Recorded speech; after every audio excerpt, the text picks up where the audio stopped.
Hello and welcome to the second part of our little Aztec tutorial, and at the moment we are at the runway holding point here in Berlin Tegel. So Tegel ground would now hand us over to Tegel Tower.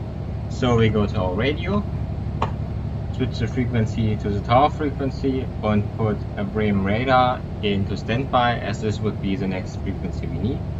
And Bremen radar is on 119.6.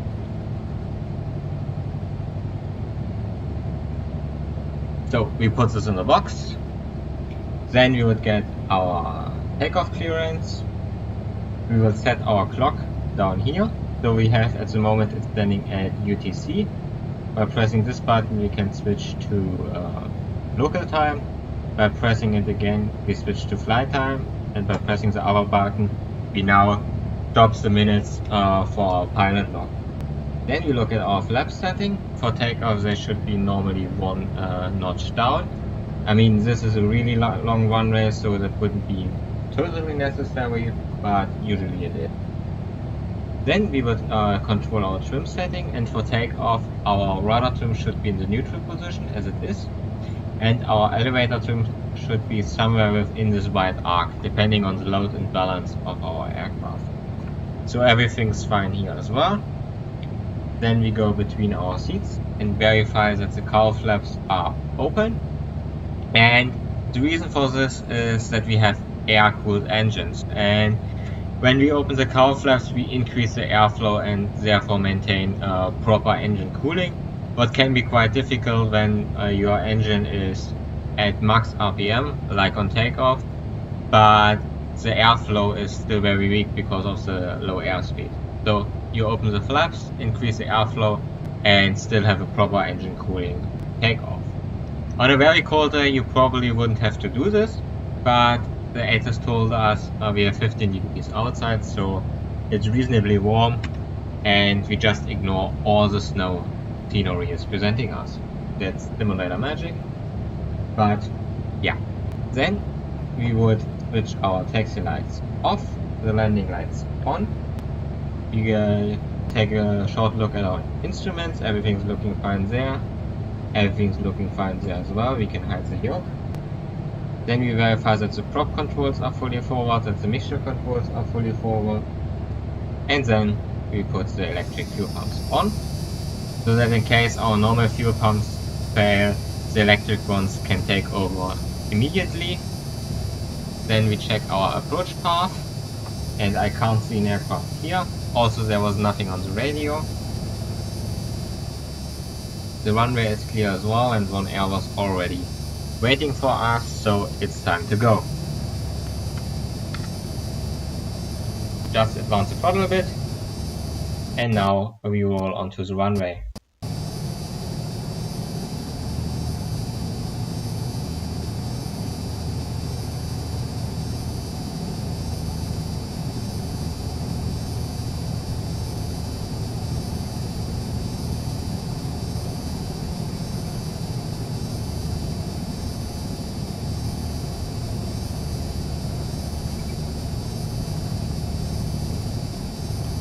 So we align ourselves with the center line, and as it's done, we give full power, a little bit of forward pressure on the yoke so that it's easier to keep the aircraft on the center line. Airspeed's alive, very nice. 60 knots, 70 and 80 knots, so we rotate. A positive climb gets indicated, so we retract the gear. We leave the wide arch so we can retract the flaps. And now we can put the autopilot into heading mode, so that the autopilot can take a bit of work for us, and we have full capacity to set the engines right. So we would reduce the prop lever to about 24 RPM. And the throttle, so we have about a manifold pressure of 25 inches. That's a nice climb setting, and our climb rate should be somewhat between 500 and 1000 feet per minute. and if not, we would adjust it using our trim. Then we reach 1000 feet, so we can switch the annoying fuel pumps off. We also monitor that our airspeed stays somewhat in this green area, as it does. Instruments looking nice, our engine instruments looking nice. We can go between our seats and now close the cowl flaps.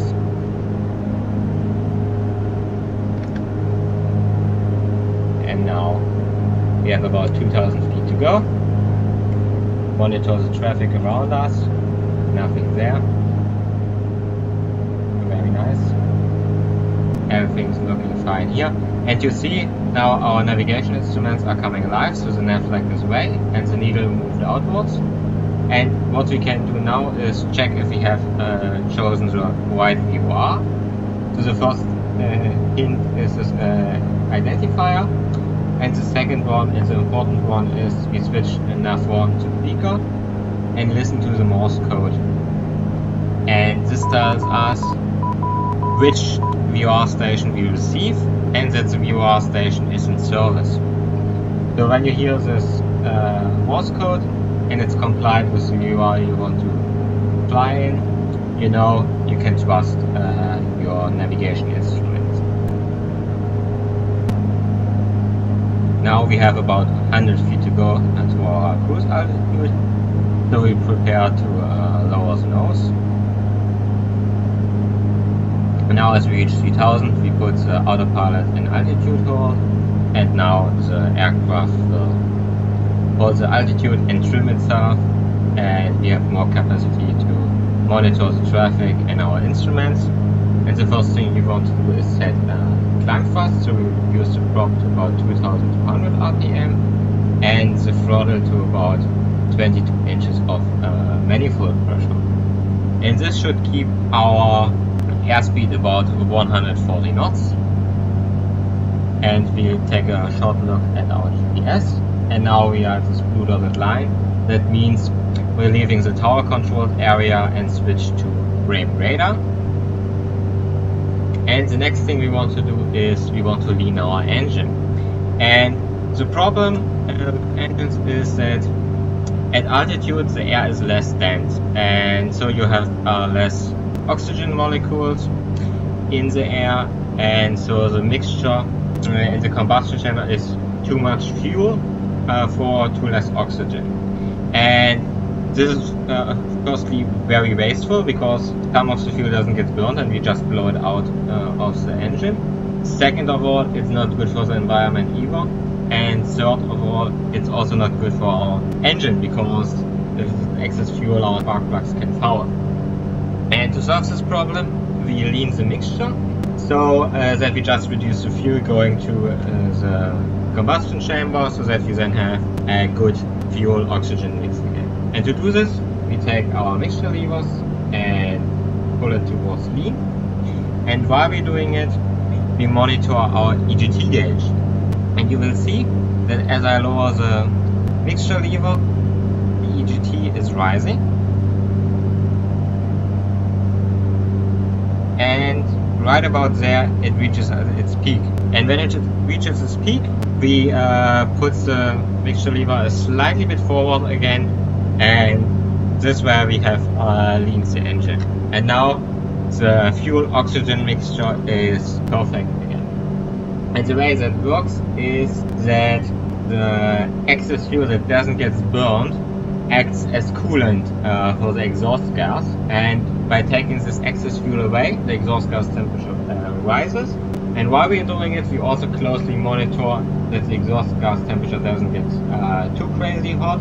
But you see we are far away from this red bar, and also the cylinder head temperature, oil temperature, everything's looking standard. Fine. We are short before taking our first turn, and what will happen is this needle is moving inwards, and when it's in the center, you know you are exactly on the radial you want.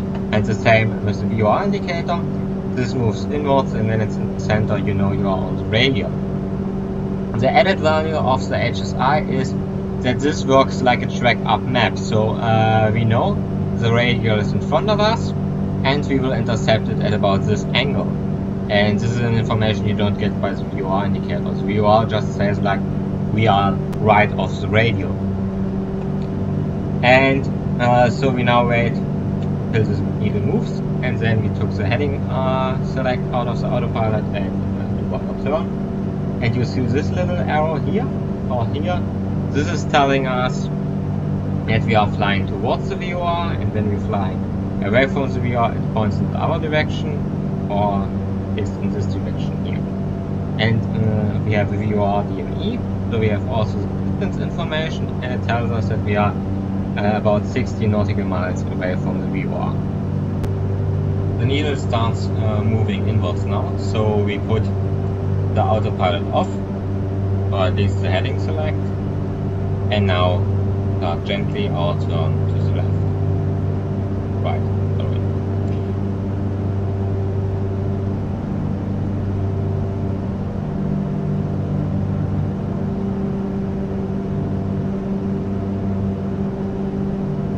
Correct the turn rate a bit, because we're turning too fast.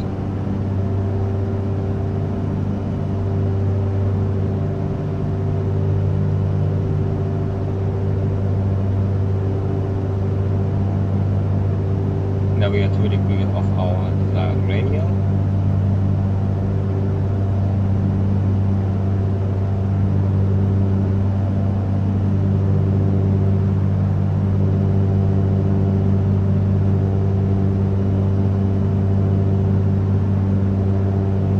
And now as the needle hits the center, we are on the radial, and just take a little bit of course adjustment.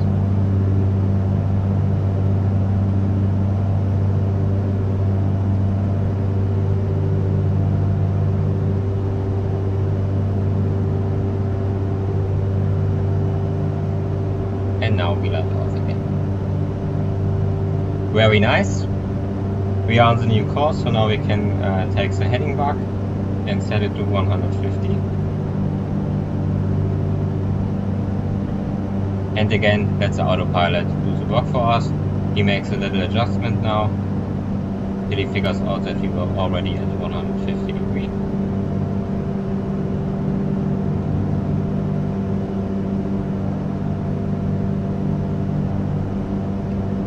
And now we have about 10 nautical miles till we reach the VOR. So we are now about 5 nautical miles out of the Fürstenwalde VOR, so we prepare for our next turn. And on the Fürstenwalde VOR we will turn directly south, so we take our course select and put it to 180 degrees.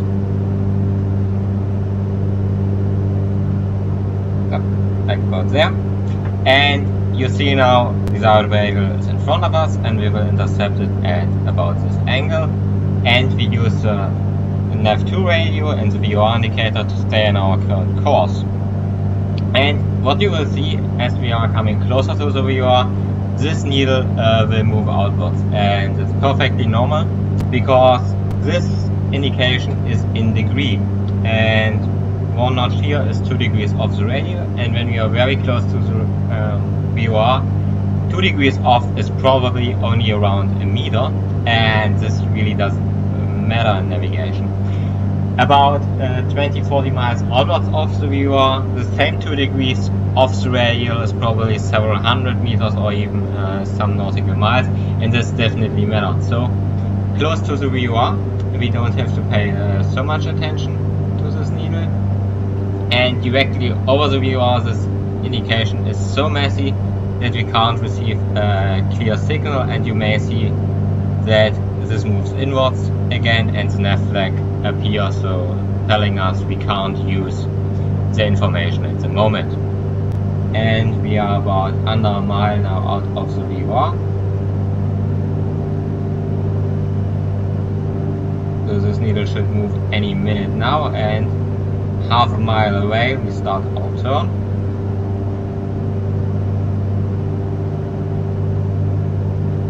And now you see the indication switched, and that means we are now flying away from the VOR, and you see the needle movement was very rapidly, and we overshoot, but at the moment we don't correct the course because we are still very, very close to the VOR, so we don't really can trust this indication.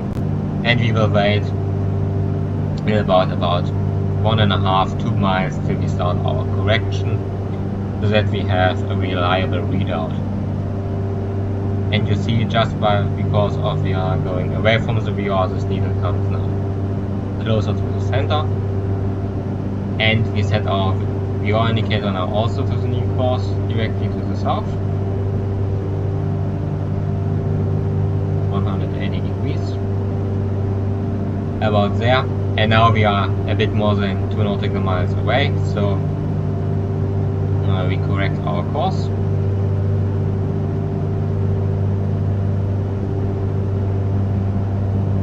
And then continue flying to the south, and 23 nautical miles away from the first VOR we will intercept the 90-degree radial of the cluster VOR. We are now 17 nautical miles away from the first VOR, so that means we have about 5 nautical miles to go till we intercept the 90-degree radial of the cluster VOR.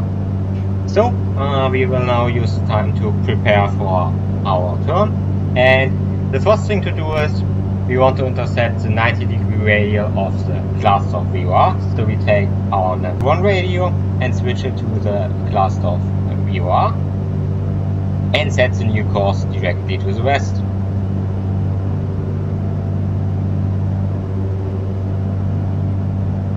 So that's done, and you immediately see the advantage of having 2 different nav radios. So we can use our HSI and the nav1 radio to intercept our new course, and the nav2 radio and the VOR indicator to hold our current course. And the thing now to do is we check that we choose the right VOR for nav1.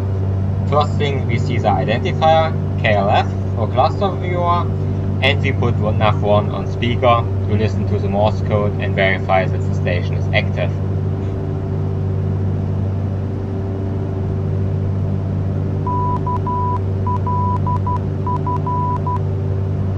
Yes, very nice. It's a correct Morse code and the station is active, so we can trust this information. And then we want to switch our distance measurement unit from nav1 to nav2. And the reason is we know that our interception point is about 23 nautical miles away from the Fürstenwalder VOR, and the Fürstenwalder VOR is only on nav2 anymore. So we switch to nav2 and now have the correct readout, and about 1 mile to go till we start our turn, because we have to start the turn about half a mile before we reach 23 nautical miles. And you see the needle starts moving already, so we just give it 1 or 2 another seconds and then start our turn to the west right about now.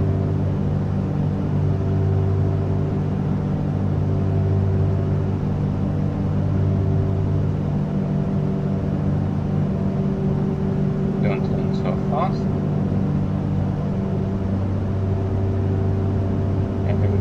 Correction of our turn radius.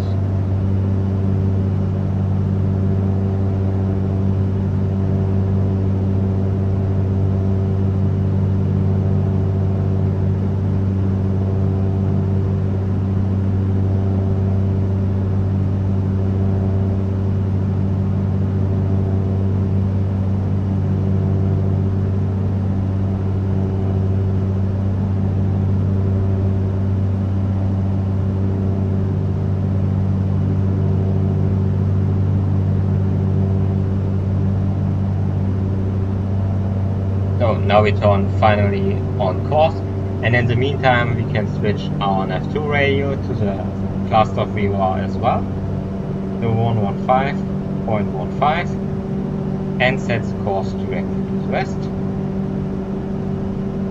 270 degrees to right about there. And now in about 80 nautical miles, what is around about here, we will reach Classdorf VOR, and at the Classdorf VOR we will start the approach down to runway 8 right of Berlin Tegel, and this is already our third part. And so this is the end of this video. I hope you liked it. If you have questions, just write it in the comments below and I try to answer them as quickly and correctly as possible.